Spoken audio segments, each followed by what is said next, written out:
It's May 21st, 2021. I followed the sequence of events in some of the other broadcasts today. I changed from the other room into this room, and on the television was something they call NY, and then it's a C TV, and then it's got GOV after it in lower cases. And it says notify NYC. Now there's an interesting proposition. Notify the city.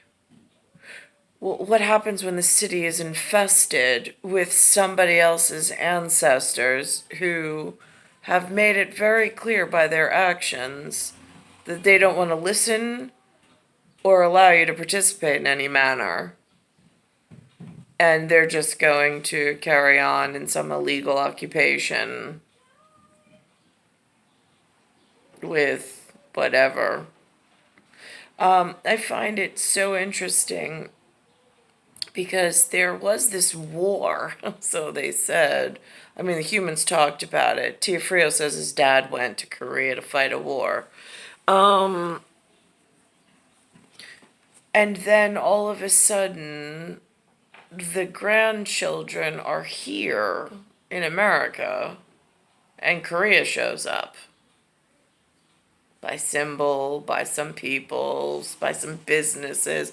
I heard Biden and was talking about a Korean plant in Texas. Don't know how that got started. And so it's just really confusing, this relationship that they've got going on. And what did they think? Like, they got rid of all of the people that were, like, by anybody who wanted a war against them, they died in the last war. So it didn't really matter. So now everybody's just going to be friendly, like as if no war ever happened. I mean, like there was no survivors or ancestors. I mean, like, again, I didn't have people that fought in that war, but like whatever on that. I mean, just because the way they operate in New York City, it's like as if everybody's welcome somehow, and I don't know how that caught on.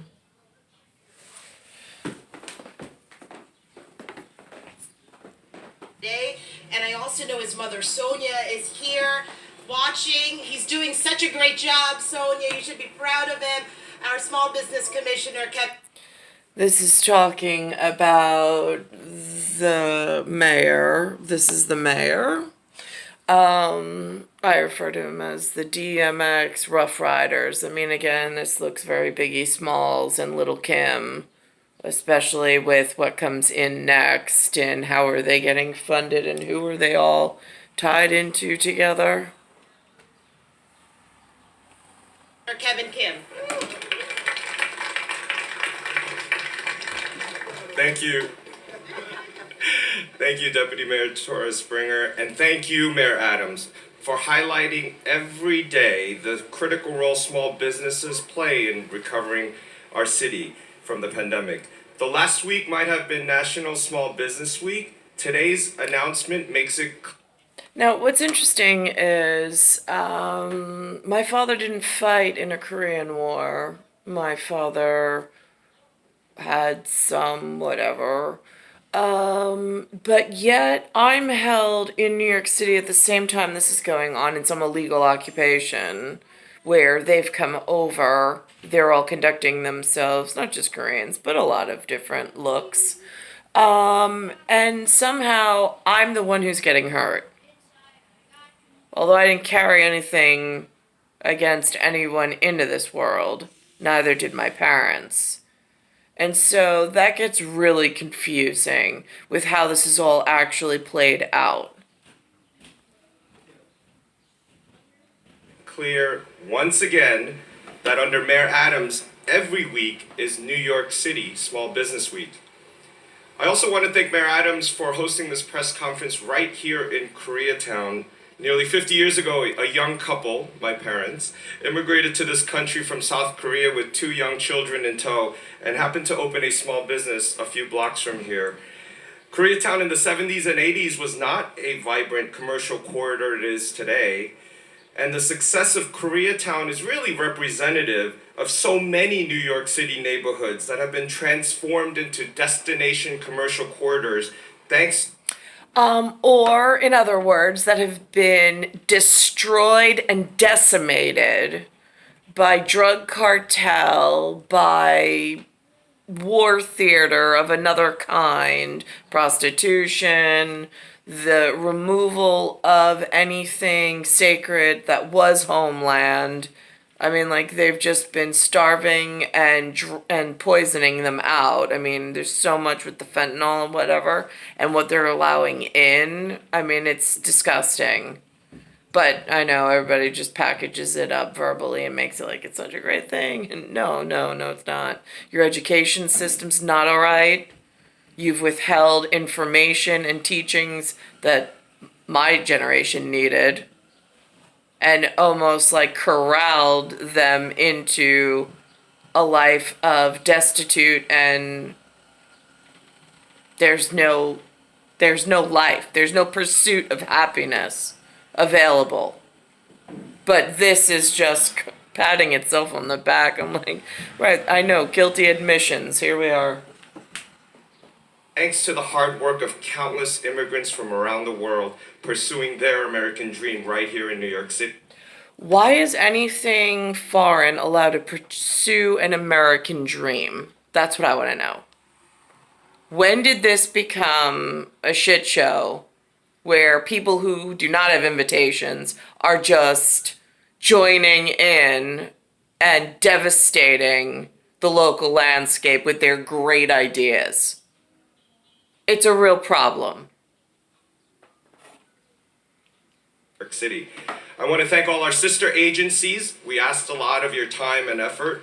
Dr. Vasan, Jessica, Eric, we asked a lot of you and you gave so much back. And so thank you for your collaboration. I especially want to acknowledge the extraordinary leadership of my co-chairs on this task, Deputy Mayor Maria Torres Springer, CEO, Chief Efficiency Officer. Are there like white people anywhere that look like me that have an official capacity to like investigate this level of people showing up and just pretending like they belong? I mean, it's a real mental disease. Because, I mean, they showed up and now all of a sudden there's no careers. There's no like husbandry worth marrying. I mean, there's no ability to travel. There's no anything worth living for. It's the clothes are rags. There's no money. But they seem to be dressing and feeding themselves and looking all right. I'm just curious, like, where do I get to, like, where do the white people go? And what do they call themselves these days? What's acceptable? I don't even know. The officer, Melanie LaRocca, as well as the dedication and the countless hours of sleepless nights that Adam Foreman, Jenny Sobelman, and my first Deputy Commissioner, Jackie Mallon, put in to achieve these significant gains for New York City businesses. So can we give them a round of applause, please?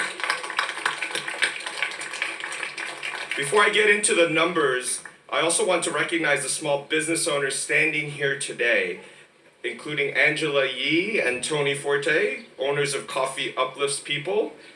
We have Khan DeGalti, business owner of Unique and Levy Chickpea Snack, which is vegan mayor.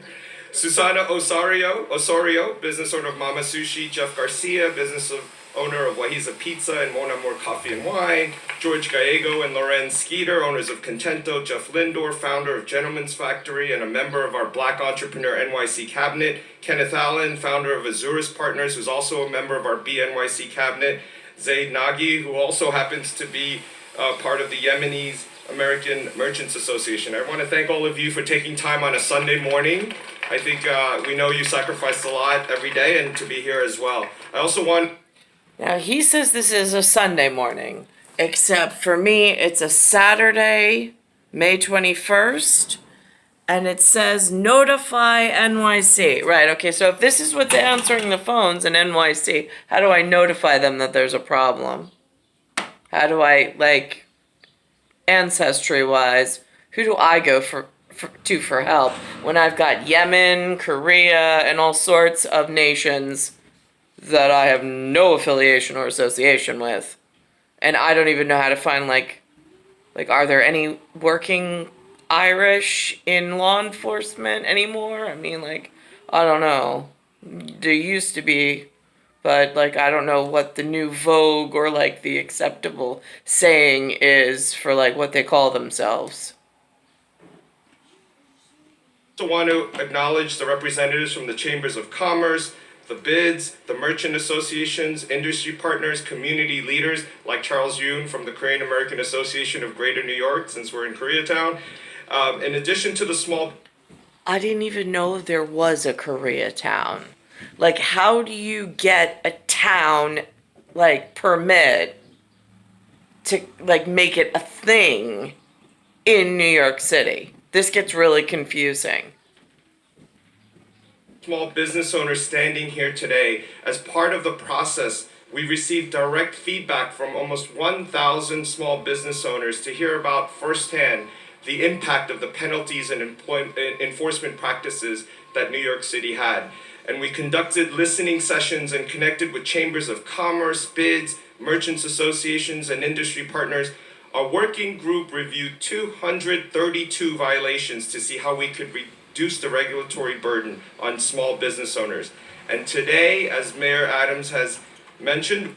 What the hell does that even mean? So now they're conducting self-assessments for their success ratio to, like, what?